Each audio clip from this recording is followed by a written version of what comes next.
아모스 8장 1절부터 8절까지만 읽겠습니다.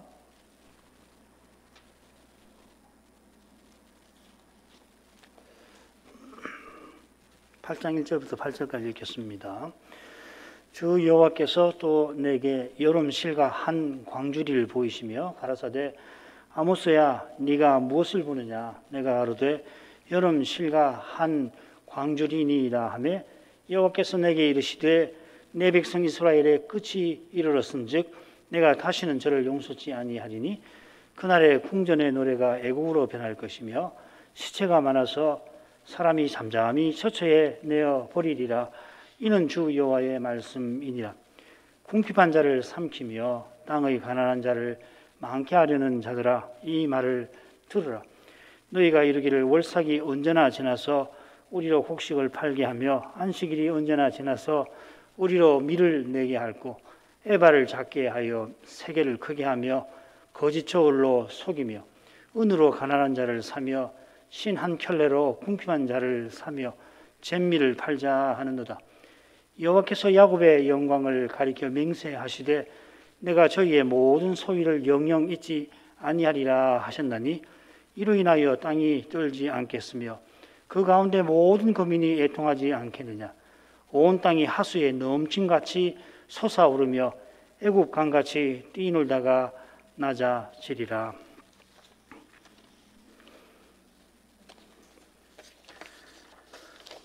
여호와께서 선견자 아모스에게 여러 이상을 보여주시며 친히 하실 일을 알리십니다. 여호와께서 자기 종 선지자에게 먼저 비밀을 알리시고 알리신 대로 행하시는 것입니다. 알리실 때 그저 통보만 하시는 건 아닙니다. 무엇보다 선자가 알리신 뜻에 자기 소견을 아뢰입니다. 두 번의 이상에서 황충의 이상과 불의 이상에서 여호와께서 선자의 간청을 받아서 이스라엘을 용서하십니다. 이러한 용서는 장차 독생자를 십자가에 내어주시는 사랑과 붙어 있습니다. 이러한 사랑이 이 아모스 선자를 감화하여서 오실 메시아처럼 백성을 위하여 간구하게 한 것입니다. 이런 간구에서 실은 하나님 마음속에 감추인 그 비밀이 드러납니다. 그 비밀이 바로 그리스도입니다. 구약에서 그리스도를 보라, 성경에서 그리스도를 보라, 교회는 늘 가르치는데 구약에 그리스도가 처처에 모든 곳에 그리스도가 나타나는 겁니다. 오직 성신님만 이 비밀 그리스도를 아시고 아모스에게 미리 계시하셨습니다. 두 분이나 여호와께서 용서하셨지만은 셋째 이상에서는 용서치 아니하리라 하십니다. 이번에는 선자의 간구도 나오질 않습니다. 10명의 의인만 있어도 소돔을 멸하지 아니하리라 하실 때 아브라함이 더는 간구하지 않았던 그 일이 생각납니다. 아모스도 더는 간구하지 못합니다. 그런데 여호와의 심판의 말씀에서 구원과 소망의 빛이 아모스에게 비칩니다. 내가 다림줄을 내 백성 이스라엘 가운데 베풀고 다시는 용서치 아니하리니. 다시는 용서치 아니하실 만큼 이스라엘이 심판을 결코 피하지를 못합니다마는 하나님께서 그런 이스라엘을 여전히 내 백성이라 부르십니다. 바울 사도가 이런 신비를 다루면서 로마서 11장이 바로 그것이죠. 깊도다 하나님의 지혜와 지식에 부유하며 그의 판단은 청량치 못할 것이며 그의 길은 찾지 못할 것이로다 고백합니다. 하나님의 지혜만큼 하나님의 사랑도 깊습니다. 너무도 깊은 나머지 인생이 다 헤아리지 못합니다. 인생 가운데 아무도 구원받을 자격 갖춘 사람이 단 한 사람도 없는데 자기 동족의 구원을 위하여 저주를 자청하는 그러한 사람이 생겨났습니다. 이런 사람이 어떻게 생겨났는지 그 길을 사람은 찾지 못합니다. 바울에게 물으면은 그저 십자가 지신 그리스도를 그가 가리켰을 것입니다. 이스라엘이 결코 심판을 피하지 못할 이유로서 선자는 아마샤의 범죄를 드는데 먼저 아마샤가 아모스를 모반죄로 여로보암에게 고발했지요. 지난 시간 10절, 11절 살폈고 이제 두 번째 부분으로 가겠습니다. 12, 13절. 아마시아가 또 아모스에게 이르되 선경자여 너는 유대 땅으로 도망하여 가서 거기서나 떡을 먹으며 거기서나 예언하고 다시는 베델에서 예언하지 말라. 이는 왕의 성소여 왕의 궁임이니라. 아마시아가 여로보암에게 고소한 사실을 비추어서 그가 지금 아모스에게 하는 말을 살필 것입니다. 여로보암이 이 아마시아의 말을 듣고 가만히 있질 않습니다. 곧 사마리아에서 아모스의 체포 명령이 떨어질 것입니다. 아마시아가 일말의 양심이 있어 아모스대로 도망하라 하는 것인가, 아니면 아모스가 체포되면 자기의 거짓말이 들통날까 해서 그러는지 알기는 어렵습니다. 아모스에게 한 말에 비추어서 아마시아의 속셈을 우리가 들여다볼 수 있을 것 같습니다. 아마시아는 아모스대로 유대 땅으로 도망하라, 거기서 떡을 먹어라, 거기서 예언하라 합니다. 그리고 다시는 베델에서 예언하지 말라 하는데 이 베델이 왕의 성소요 왕의 궁이기 때문이라 합니다. 베델이 왕의 성소, 왕의 궁이라 말한 데서 아마시아의 생각을 우리가 읽을 수 있습니다. 왕의 궁보다 나라의 집이라 말하는 게, 새기는 게 좀 더 정확합니다. 성막이나 성전은 하나님의 성소고 하나님의 집입니다. 이 집이라는 말 쓰였습니다. 하나님의 성소는 하나님께서 계시는 곳이라 하는 뜻이고, 하나님의 집은 하나님이 거기 사시는 곳을 뜻합니다. 하나님께서 성소에 계셔서 자기 백성과 함께 사십니다. 이게 언약 세우신 뜻이죠. 그런데 지금 이 베델의 성소는 이 언약을 허무는 곳입니다. 거기 금송아지를 세운 것이 제2계명을 어긴 거고, 절기와 제사장 규례도 마찬가지입니다. 여로보암이 건국 후에 베델과 단에 제단과 제사장을 세운 목적이 바로 왕의 성소와 왕국의 집에서 드러납니다. 그는 자기 권력을 공고히 하여 자기 세상 세우려 하였습니다. 아마시아는 그런 악한 목적에 부역합니다. 왕에게 충성하는 것 같지만 실은 악한 욕심에 충실합니다. 아마시아가 왕이신 하나님께 모반을 하는 것이죠. 반역죄를 짓고 있는 거 아닙니까? 부역하는 거죠. 자기 행복을 위해서라면은 왕도 나라도 기꺼이 버릴 인물일 겁니다. 이는 그가 여호와의 언약을 등진 것과 붙어 있습니다. 그는 속죄제 제물을 탐냅니다. 세상이라면은 마땅히 백성의 죄를 살펴서 회개하도록 할 것입니다만은 백성이 죄지어서 특별히 이 속죄제 가져오기만을 바랍니다. 그런 그가 예언하라, 예언하지 말라 할 때 아모스도 자기 같은 줄로 생각합니다. 그래서 거기서 떡을 먹어라 한 겁니다. 떡을 먹기 위해서 밥벌이 하려고 제사 드리는 그는 아모스도 자기처럼 그런 밥벌이 하기 위해서 예언하는 줄로 여기는 것입니다. 베델에서 예언하지 말라 하는 것도 아모스의 예언 때문에 자기 밥줄이 끊길까 염려한 것입니다. 자기 영광과 행복을 위하여 하나님도 나라도 백성도 그저 옆에 있는 것입니다. 아마시아만 그런 게 아닙니다. 아마시아도 불의한 부자들 중에 하나일 겁니다. 우리가 아모스 6장에서 아르제아흐라고 하는 이 떠드는 소리라고 번역되어 있죠. 살핀 바에 있죠. 실제로 그런 사회 계급이나 사회 단체가 있었는지 모릅니다만은 아마시아는 아모스 3장, 6장에 나오는 불의한 부자와 다를 바가 없습니다. 제사장도 성문의 장로처럼 재판하는 사람인데 불의한 부자 편에 서서 가난한 백성을 억울하게 만들고 그들의 재산을 갈취하는 일에 가담했을 것입니다. 그가 제사장이니 그의 죄는 더 악합니다. 누구보다 백성의 죄를 염려해야 할 사람이 누구보다 큰 죄를 짓고 있습니다.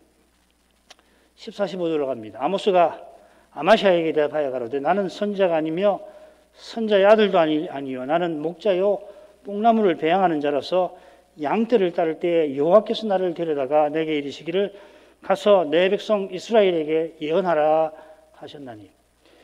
아모스는 아마시아의 거친 협박과 여로보암에 들이닥칠 핍박에도 자기가 예언할 수 없는 이유를 말합니다. 자기가 아무것도 아닌 자인데 여호와께서 자기에게 예언하라 하신 그 까닭에 자기가 이스라엘에 가서 예언하지 않을 수가 없습니다. 이런 전체적인 내용에 비추어서 나는 선자가 아니며 선자의 아들도 아니라 한 뜻을 살필 겁니다.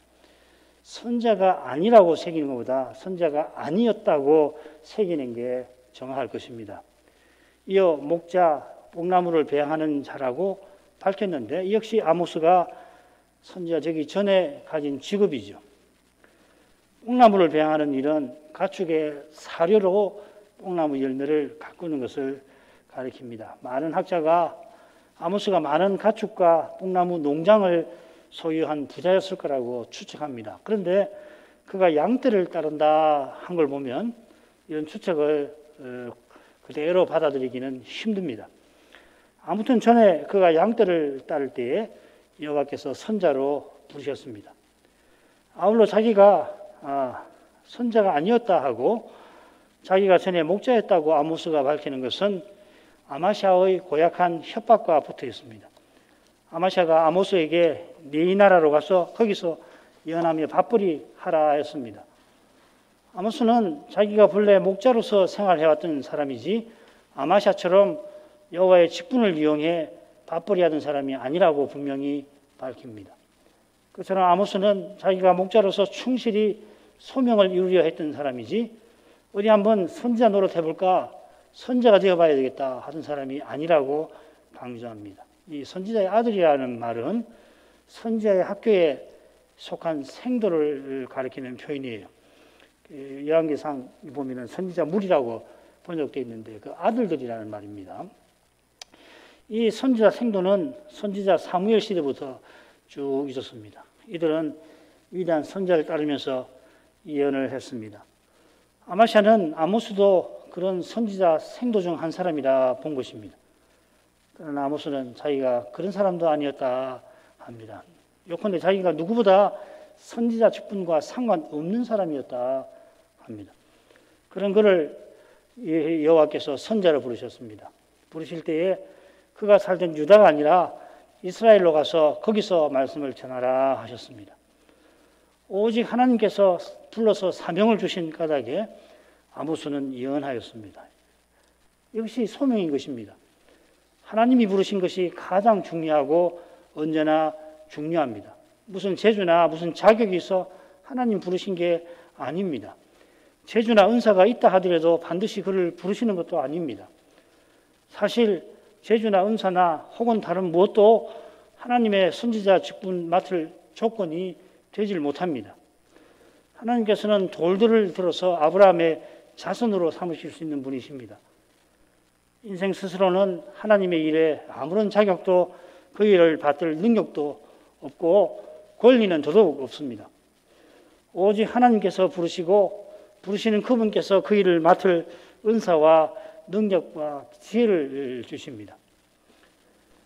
16, 17절 이제 너는 여호와의 말씀을 들을지니라 네가 이르기를 이스라엘에 대하여 예언하지 말며 이삭의 집을 향하여 경계하지 말라 하므로 여호와께서 말씀하시기를 네 아내는 성읍 중에서 창기가 될 것이요 네 자녀들은 칼에 엎드러지며 네 땅은 줄 띄어 나뉠 것이며 너는 더러운 땅에서 죽을 것이요 이스라엘은 정령 사로잡혀 그 본토에서 떠나리라 하셨느니라. 아마샤는 더러운 욕심에 아모스의 예언을 막았습니다마는 아모스는 여호와께 말씀을 받아서 아마샤에게 전합니다. 이 선자에게는 사사로움이 없습니다. 오히려 그는 아마샤의 일로 이스라엘을 위하여 기도했습니다. 하나님께서 아모스에게 전할 말씀을 내려주셨습니다. 아모스대로 예언하지 못하게 막는 아마샤에게 가서 예언을 전하라 하십니다. 그가 전한 예언대로 아마샤에게 친히 행하셔서 아모스가 자기 종 선자인 것을 보이려 하십니다. 아모스는 아마샤의 죄를 분명히 알립니다. 이는 이스라엘에 대하여 예언하지 말라 한 것입니다. 하나님께서 자기 백성에게 하신 말씀에 자기가 귀를 막는 정도가 아니라 아예 하나님께서 말씀하시지 못하게 막는 것입니다. 이 죄는 그저 아모스에 대한 것이 아닙니다. 하나님을 대적하는 죄입니다. 이런 무서운 죄를 하나님께서 결코 그냥 내버려 두시지 않습니다. 그래 여호와께서 아마샤에게 무서운 저주를 내리십니다. 그의 아내는 성읍 중에서 참기가 될 것입니다. 이 말은 적군이 쳐들어와서 그의 아내에게 몹쓸 짓 한다는 말이 아닙니다. 아마샤의 아내가 먹고 살기 위하여서 그런 몹쓸 짓을 자기가 하게 될 것이라 하는 저주입니다. 이는 아마샤가 그저 먹고 살기 위하여 거룩한 제사를 이용한 죄와 붙어 있을 것입니다. 자녀가 칼에 엎드러지고 땅이 줄뛰어 나누는 것도 언약의 저주를 가리킵니다. 구약시대에는 자식을 낳고 기업을 자식에게 이어주는 것이 무엇보다 언약의 복이죠. 영원한 구원을 상징하는 복입니다. 그런데 제사장이 땅에 있다는 것 자체가 이상한 일입니다. 제사장과 레위는 기업으로 땅을 받지 않고 대신 성전에서 봉사하게 하셨습니다. 그런데 북이스라엘은 레위인인 아닌 사람을 제사장으로 세운 탓에 이런 일이 있게 되었습니다. 이게 여로보암의 죄와 붙어 있고 이 죄는 언약을 허는 죄입니다. 아마샤는 더러운 땅에서 죽을 것입니다. 이 더러운 땅이라는 부정한 땅이니까 언약이 허물어진 땅일 텐데 미가서 2장을 보면 이 더러운 땅이 무엇인지를 알 수가 있습니다. 거기 보면 거짓 선자들이 수치가 우리를 덮치지 아니할 것이라 하며 참 선지자들로 예언하지 말라고 합니다. 그래서 야곱 족속도 마음이 교만해져 가지고서 여호와의 신이 조급하게 진노하시랴, 하나님이 우리에게 진노를 내리시랴 합니다. 하나님을 두려워하지 아니하는 이들은 약한 백성을 압제합니다. 이런 상태에 있는 이스라엘 땅을 가리켜서 미가는 이미 더러워졌다, 더러워진 땅이라 합니다. 지금 이 아모스와 비슷하죠. 아마샤가 더러운 땅에서 죽는다는 것은 그가 아모스의 예언을 막고 불의한 부자처럼 연약한 백성을 압제한 죄로 죽임당한다 하는 뜻입니다. 유대계 전성에 따르면 이 아마샤의 아들이 아모스를 죽이는데 그런 그를 하나님께서 친히 죽이실 것입니다. 제사장이 이런 상태이므로 이스라엘은 정령 사로잡혀 그 본토에서 떠나리라 하십니다. 제사장은 왕과 마찬가지로 백성을 대표합니다. 그만큼 책임이 중합니다. 제사장만 아니라 왕도 똑같이 언약을 허문 탓에 이스라엘은 언약의 저주를 피하지 못하게 되었습니다. 세 번째 단락으로 가죠. 세 번째 부분, 넷째 이상 1절부터 3절까지 읽습니다. 주 여호와께서 또 내게 여름 실과 한 광주리를 보이시며 가라사대 아모스야 네가 무엇을 보느냐? 내가 가로되 여름 실과 한 광주리니이다. 하매 여호와께서 내게 이르시되 내 백성 이스라엘의 끝이 이르렀은즉 내가 다시는 저를 용서치 아니하리니 그날에 궁전의 노래가 애곡으로 변할 것이며 시체가 많아서 사람이 잠잠히 처처에 내어버리랴. 이는 주 여호와의 말씀이니라. 넷째 이상은 감람산에서 주님이 하신 말씀, 마태복음 24장 32절이 떠오릅니다. 무화과 나무의 비유를 배우라. 그 가지가 연하여지고 잎사귀를 내면 여름이 가까운 줄을 아나니.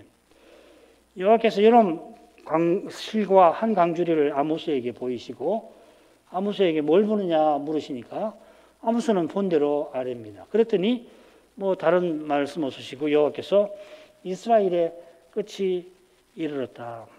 이 실과라는 말하고 이 끝이라는 말이 비슷해요. 캐츠라는 말인데 광주리에 담긴 실과가 좋은 건지 나쁜 것인지 이사야서나 예레미야서 같은 경우에는 그것이 있죠, 그죠? 이번에는 전혀 언급을 하지 않으십니다. 예레미야 24장 1, 2절에 보면은 이 좋은 무화과, 상한 무화과 언급하시는데 여기는 그런 거 없습니다. 그러니까 광주리에 담긴 이스라엘이 극상품 포도 열매를 맺지 않고 덜 포도 열매를 맺어서 심판받는다 하시는 게 아닙니다. 이사야서 5장에서는 그렇죠. 그보다는 여름이 와서 열매를 따듯이 이스라엘의 끝이 이르렀다 하십니다. 셋째 이상에서 이미 여호와께서는 이스라엘을 친히 심판하겠다 하셨습니다. 이제는 심판의 때, 곧 이스라엘의 끝이 가까이 왔다 하십니다. 셋째 이상처럼 이번 이상에서도 내가 다시는 용서치 아니하리라. 용어가 똑같습니다. 그처럼 이번에도 내 백성 이스라엘이라 하십니다. 이 표현이 아모스에 5번 나와요. 그런데 7장에서 9장에 나옵니다. 처음 4선 모두 심판받는 맥락에서 나오는 반면에 마지막 5번째는 구원과 회복의 맥락에서 나옵니다. 9장 14절 유명한 말씀이죠. 그런 까닭에 이스라엘이 지금 심판을 피하지 못하는 상태인데 장차 여호와께서 이스라엘을 회복시키십니다. 그래 내 백성이라 부르면서 심판하시는 것입니다. 이 표현에서 여호와의 사랑이 선자와 선자의 말씀을 듣는 이에게 비칩니다. 그 사랑의 영광이 그들의 마음에 소망을 불러일으킵니다. 이 소망이 이스라엘의 전성기에도 교회의 황금기에도 참된 믿음에 늘 비추었습니다. 사도가 온 세상에 복음을 전하며 가는 곳마다 교회를 세울 때에 주님과 같아지는 그날을 소망하였습니다. 자기의 수고, 그 위대한 결과에 갇히지 않았습니다. 주님 오시기 전에 왜 마귀를 잠시 풀어주시고 적그리스도가 출현해서 교회와 신자가 극심한 미혹과 핍박을 당하게 하시는지 여전히 다 헤아리기는 힘듭니다만은 그때 우리의 소망이 가장 순결하고 가장 강렬하게 될 것 같습니다. 그처럼 사람이 견디기 힘든 현실에서 우리가 소망의 참된 의미를 깨닫는 것입니다. 아니 하나님께서 그런 방식으로 깨우치게 하십니다. 하나님 외에 누구도 무엇도 바라지 못하게 하시는 것입니다. 나라가 곧 망할 처지인데 심판하시는 하나님께서 이 백성, 내 백성이라고 하지 않고 이 백성이라 아니하시고 내 백성이라 여전히 말씀하시는 데서 귀 있는 자는 하나님의 사랑을 듣습니다. 그날에 심판의 날에 궁전의 노래가 애곡으로 변할 것입니다. 여기 궁전 헤이칼이라는 말인데 이게 왕의 궁전이 아니라 하나님의 성전을 가리키는 걸로 봐야 될 것 같아요. 복수형으로 쓰면은 왕궁들이 되겠지만은 여긴 단수형으로 쓰였습니다. 그런 경우를 찾으면 이 성전을 요나서 2장 5절 8절에는 이 성전이라고 되어 있을 겁니다. 하나님의 전. 여호와께 이스라엘이 드리는 번제나 소제나 화목제를 받지 아니하실 뿐만 아니라 네 노래를 내 앞에서 그칠지어다. 네 비파 소리도 내가 듣지 아니하리라. 아모스 5장에서 말씀하셨죠. 절기에 이스라엘이 부르는 노래를 듣기 싫은 소음이라 하셨습니다. 내 노래 소리라 할 때 그 소리가 소음이라는 말입니다. 여호와께서 그 노래를 듣지 아니하신다 했는데 가증히 여기신다는 말입니다. 그래서 그 노래가 애곡으로 죽음을 인한 슬픔의 노래로 바뀔 것입니다. 얼마나 큰 애곡인지 시체가 많아서 사람이 잠잠히 처처에 내어버리리라 하십니다. 그런데 원문에는 이 말씀하시기 전에 시체가 많아서 앞에 이는 주 여호와의 말씀이니라 너움 야훼라고 선자가 언급합니다. 우리말 성경은 우리말 어순을 고려해서 3절 마지막에 이 너움 야훼 주 여호와의 말씀이라 하는 말이거든요. 이 번역을 해두었습니다. 선자는 그날의 애국으로 변할 것이다 한 다음에 너움 야훼 함으로써 여호와께서 그 일을 틀림없이 이루실 거라 합니다. 하나님의 심판에 시체가 많을 텐데 이 주제는 아모스 6장 9절 10절에서 이미 살폈습니다. 얼마나 많은지 처처에 시신이 널브러져 있을 것입니다. 한글 개역은 잠잠히 시신을 버릴 거라 새겼는데 그보다는 아모스 6장 9절처럼 잠잠하라 명령형으로 새기는 게 낫습니다. 자기 행복을 장담하며 성소에서 시끄럽게 노래를 부르는 이들이 사랑하는 이들의 시신이 처처에 널브러져 있는 것을 보고 통공하려 합니다마는 그나마도 허락되지 않습니다. 온수의 군대가 그 소리를 듣고 특별같이 달려들 것입니다. 그러니까 번역을 하자면 시체가 많아서 사람이 처처에 내어 버리리라 너희는 잠잠하라 이렇게 번역을 해야 할 것입니다. 그 다음 부분입니다. 셋째 이상과 마찬가지로 넷째 이상에 이어 여호와의 경고가 나옵니다. 4절은 머릿말입니다. 궁핍한 자를 삼키는 자들아 이 말을 들으라 합니다. 그리고 5절 6절에는 여호와의 말씀을 듣지 않고 자기 말하는 이들의 말이 길게 나옵니다. 그래서 이 5절에 보면 너희가 이르기를 하고서 그들의 말이 길게 나와요. 그 다음에 7, 8절은 맺은 말입니다. 여호와께서 맹세로 심판을 경고하십니다. 그러니까 여호와의 말씀이 앞뒤로 나오고 가운데 불의한 자들의 말이 나옵니다. 불의한 자들의 말을 보면은 여호와께서 맹세까지 하시며 심판하시는 그 뜻을 잘 알 수가 있겠습니다. 4절로 가겠습니다. 궁핍한 자를 삼키며 땅에 가난한 자를 많게 하려는 자들아 이 말을 들으라. 이 말을 들으라. 4절 처음에 나옵니다. 들으라 이것을 이렇게 나옵니다. 선자가 말하는 이것은 어디 나오냐면 7, 8절에 나와요. 앞선 경우들을 보면은 뭐 들으라 이 말을 할 때 이 말을 들으라 하고서는 곧장 들어야 할 말씀이 이어져 나옵니다. 그런데 이번에는 선자가 곧장 7, 8절로 나가지 않고 5절, 6절에서 들어야 할 사람들의 자기 말하는 그 말을 길게 언급을 합니다. 그러니까 이들이 여호와의 말씀을 듣지 않고 자기 말을 해야 되는 것을 보여주는 것입니다. 여호와의 말씀을 듣지 않으면 결국 자기 말을 쏟아낼 뿐입니다. 언약 백성이 어떻게 이렇게 자기 말을 하는가 참 충격적이게도 이것은 마귀를 본받는 일이 될 수가 있습니다. 성신도 성자도 자기 말을 아니하십니다. 두 분 모두 성부께 들은 것을 말씀하십니다. 그런데 마귀는 제 것으로 말합니다. 자기 말을 합니다. 이들은 그들의 후손 바리새인처럼 자기 아비 마귀에게서 난 자들입니다. 그들은 궁핍한 자를 삼킨다 했는데 같은 표현이 2장 7절에 나와요. 거기 보면은 가난한 자의 머리에 있는 티끌을 탐낸다 이렇게 번역이 됐는데 그보다는 가난한 자의 머리를 땅에 쳐박고 발로 짓밟는 것이라고 그랬죠. 그죠? 짓밟는다 하는 말입니다. 예컨대 지금 선자가 심판을 경고한 사람들은 불의한 부자들입니다. 그처럼 궁핍한 자, 가난한 자는 이들의 압제와 꾀에 억울한 일을 겪는 이들입니다. 시편에 이들이 많이 나오는데 언약을 지키려다가 고난받는 사람들을 가난한 자, 궁핍한 자라고 많이 이야기하죠. 시편에 실로 많이 나옵니다. 이 마태복음 5장에 있는 심령이 가난한 자도 마찬가지죠. 이들이 가난한 자를 많게 하려 합니다. 이 많게 한다, 이 샤가트라는 말인데 이게 희한하게 레위기 언약문 26장에 보면은 언약의 복의 이 표현이 나와요. 이스라엘 언약을 지키면은 여호와께서 가나안에 평화를 주실 텐데 그래 어떤 일을 하시냐면 사나운 짐승을 그 땅에서 제하실 것이다 할 때 이 제한다는 말입니다. 불의한 부자들이 그 땅에서 제거되어야 할 사나운 짐승과도 같은데 그런데 이들이 언약 지키는 가난한 자를 제거합니다. 이들이 얼마나 악한지 잘 드러납니다. 이들은 언약을 완전히 허무는 자들입니다. 이어 나오는 그들의 말에서 확인이 됩니다.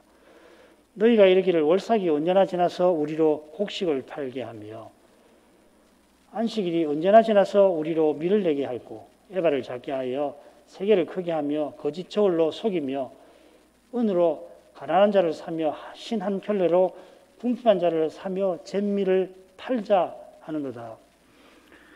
그들이 말하는 내용에서 그들의 죄가 잘 드러납니다. 그런데 그들의 그런 죄를 짓는 이유가 그들이 말하는 태도에서 분명히 드러나고 있습니다. 그들이 이런 죄를 공공연히 서로 말합니다. 시편 73편에 시인이 이들의 태도를 이렇게 요약합니다. 저희 입은 하늘에 두고 저희 혀는 땅에 두루 다니도다. 저희 입을 하늘에 둔다 하는 말은 하늘을 대적하여 말한다 하는 것입니다. 지금 불의한 부자들은 하나님의 계명과 율법을 짓밟는 말을 감히 떠버립니다.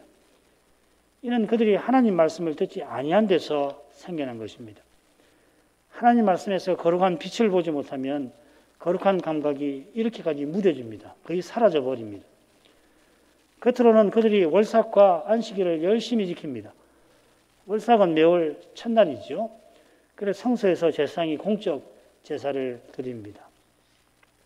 그리고 백성들은 화목제를 드려서 함께 식사합니다. 사무엘상 20장에 보면은 사울이 월삭 때 자기 신하들과 함께 이 화목제 음식을 먹는 장면 나오죠. 그래 이 다윗의 경우인데 다윗이 그때 월삭 때 도망을 치지 않습니까? 그걸 보면 안식일만큼 엄격하지 않았는데 장사는 금지되었던 것 같습니다.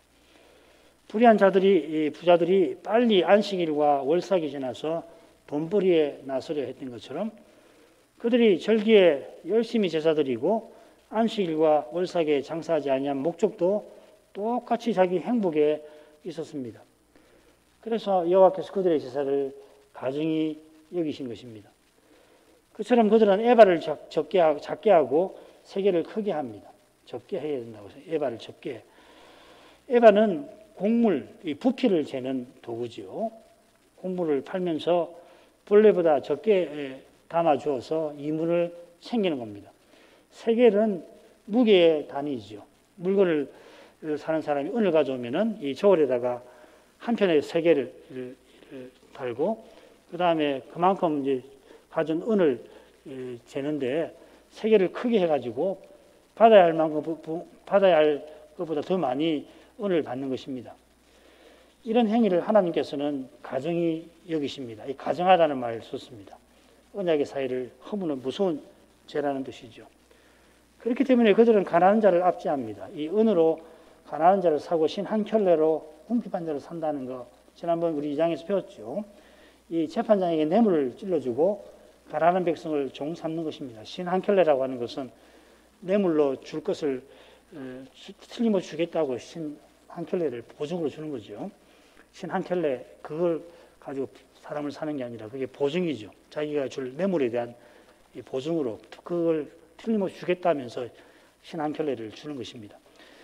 이것과 병행해서 잿밀을 파는 일이 언급되었습니다. 이 잿밀이라고 하는 것은 타작할 때 바닥에 떨어져 있는 그 왕겨를 가리킵니다. 이 왕겨와 밀을 섞어가지고서 가난한 백성에게 팔아서 이문을 남깁니다. 뭐 알지만은 사지 않을 수 없죠. 이런 악한 일들을 그들의 사교 모임에서 공공연히 말했던 것 같습니다. 팔자, 우리가 팔자 이러지 않습니까? 그런 악한 마음으로 그들이 성소에 가서 제사 드리고 시끄러운 노래를 불렀습니다. 그들을 향하여 여호와의 말씀을 들으라 하고 선자는 외칩니다. 듣지 않는 그들에게 선자는 받은 말씀을 전합니다. 그들이 듣지 아니할지라도 선자의 말씀은 헛되지 않습니다. 그 말씀대로 하나님이 친히 이루십니다. 이만큼 맞죠? 아모스 선자에게 여호와께서 이상을 보여주시며 친히 하실 일을 알리십니다. 그 일은 이스라엘이 사로잡혀 본토를 떠나게 하시는 건데 그들에게 심판을 피하지 못하는 이유를 겸하여 알리십니다. 아모스 7, 8장은 아모스 3장과 마찬가지로 그 이유가 무엇보다 하나님 말씀을 대하는 이스라엘의 악한 태도에 있다고 강조합니다. 그 태도가 얼마나 교만한지 아마샤가 아모스들어 예언하지 못하게 한 데서 잘 드러납니다. 아마샤는 거룩한 제사를 이용해서 자기 배 채우려 하던 사람이었는데 아모스가 자기 같은 줄로 알고 자기의 더러운 이익을 위해서 아모스들어 예언하지 못하게 했습니다. 여호와께서 아모스를 통하여 아마샤의 죄에 무서운 심판을 경고하시므로 아모스의 예언이 참되다 알려주셨습니다. 아울러 불의한 부자들이 선자가 전한 말씀에 귀를 돌이킨 탓에 거룩한 감각이 무뎌져서 자기 행복과 영광을 위하여 하나님의 계명과 율법을 무시하며 자기만 하는 데서도 이스라엘이 심판 피하지 못하는 이유가 드러났습니다. 선자가 그들에게 이 말을 들으라 합니다마는 그들은 여전히 그가 전하는 말씀을 무시합니다. 그러나 여호와께서 맹세까지 하시며 심판을 경고하십니다. 친히 심판을 향하심으로 하나님 말씀이 결코 땅에 떨어지지 아니함을 보이실 것입니다. 그리스도의 복음이 강단들에서 순전하게 전하고 전파된 복음이 순전히 받아지는 것만큼 이 시대에 중요한 일이 없습니다. 하나님 말씀은 심지어 심판에 관한 것이라도 참된 믿음은 거기서 구원과 소망의 빛을 보는 것입니다. 심판하시는 하나님은 그리스도 안에서 우리의 아버지이십니다. 이런 일을 매주 기도하는데 오늘도 이런 은혜를 구하겠습니다. 신학교와 신학생 또 목사 고시를 위해서 기도해 주시기를 바랍니다. 같이 기도하겠습니다. 거룩하신 아버지, 아모스 선지자가 잇따라 주의 이상을 보고서 보았던 이상을 백성들에게 전하였습니다. 이는 그가 처음부터 외친 대로 주 여호와께서 말씀하신 대로 친히 행하시는 것을 우리에게, 먼저는 당대의 언약 백성들에게 전한 것입니다. 사실 이보다 분명한 사실이 없겠습니다. 하나님이 지극히 진실하시니 말씀하신 대로 행하십니다. 타락한 우리 인생과 달리 거짓의 아비인 마귀와는 더더욱 피할 수 없이 달리 하나님께서는 거짓이 전혀 없으심으로 말씀하시면은 말씀하신 그대로 이루십니다. 더욱이 하나님께서 연약한 우리를 위해서 친히 행하실 일을 반드시 이루시겠다 그 뜻을 드러내려고 맹세까지 하셨습니다. 특별히 우리의 구원을 위하여 언약을 반드시 이루실 뜻을 나타내어서 연약한 우리 인생이 그 복된 약속을 꼭 믿고 나가도록 맹세하신 줄 압니다. 만일 그 약속을 하나님이 지키지 아니하시면 내가 하나님 아니게 될 것이라 하신 것입니다.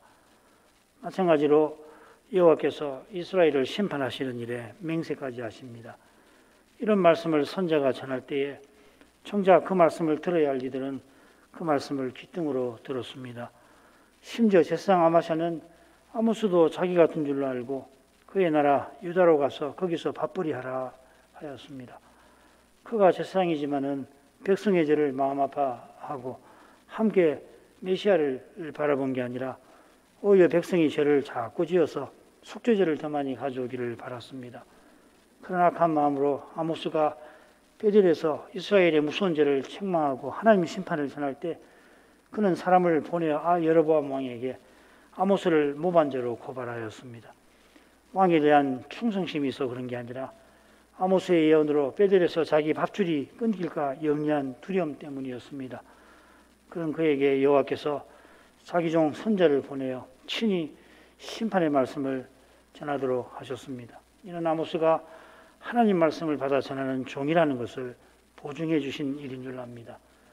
그런데도 아마샤처럼 불의한 부자들은 선자 전한 말씀을 무시한 탓에 감히 하나님 계명과 율법을 무시하며 자기 말을 하였습니다.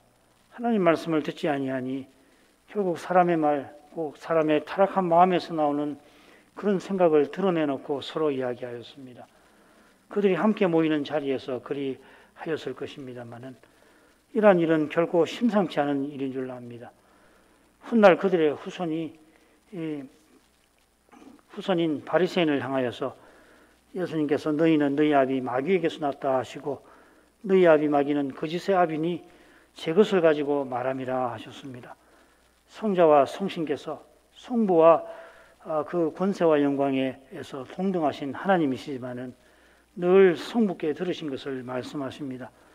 성부께 들은 그것을 말씀하시므로 성자도 성신도 신실하신 영광을 드러내셨습니다. 마귀가 피조물이니 더욱 그리해야 하지만은 그러나 그가 악의 화신다옵게 성부와 성자와 성신과 달리 태초부터 자기 말을 하여 사람을 죽였습니다. 그처럼 그는 역사 내내 하나님 말씀을 비틀거나 생략하거나 더하여서 거짓을 세상에 유포하고 심지어 주님의 교회에도 그리하여서 주님과 주님 나라를 대적합니다. 그런 악한 영향 아래에서 아모스 시대의 불의한 부자들도 하나님의 계명을 무시하고 율법의 정신을 짓밟아 약한 백성을 자기 욕심대로 압제하였습니다. 누구보다 제사를 열심히 드리고 사람의 눈에 안식일도 월삭도 충실히 지키는 것 같지만은 그들의 마음에서 거룩한 감각은 너무도 무디어져서 실은 사라지고 말았습니다. 그런 그들을 향하여 여호와께서 맹세까지 하시며 심판을 예고하셨습니다. 그리고 예고하신 대로 이스라엘은 망하고 말았습니다. 이런 두려운 말씀을 저희가 그리스도 안에서 살필 수 있게 하신 것 감사드립니다. 그리스도 안에서 선자가 전한 말씀이 십자가와 부활로 이미 성취되었고 또 역사 내내 이루어지며 역사의 끝에 등장할 저 두려운 시대에도 틀림없이 이루어질 것입니다. 이러한 심판의 말씀으로 오실 메시아를 간절히 바라는 교회와 신자는 그 심판의 말씀에서도 구원과 소망의 빛을 봅니다. 하나님이 틀림없이 다시 오셔서 심판하실 것입니다. 오직 그리스도를 전부로 삼는 신자는 약속대로 그리스도와 같아지게 하실 것입니다. 그때 죄와 죽음의 현실은 과연 다 끝나버리고 의와 참 생명이 가득한 그러한 세상에 우리가 영원히 살게 하실 것입니다. 당장에는 눈에 사람인 보기에 말씀과 심히 어긋나 보이는 그런 현실이 우리 눈앞에 전개될지라도 오히려 그것이 말씀이 실현되는 그 현실을 보고 있는 나 자신이 말씀을 듣는 사람인 증거가 될 수 된다는 것을 깨닫게 하시옵소서. 바로 거기서 우리 주님의 그 신비한 능력을 볼 수 있게 하시고 주님을 의지하여 기꺼이 고난의 삶을 살아갈 수 있게 해 주옵소서. 예수님의 이름으로 기도합니다. 아멘.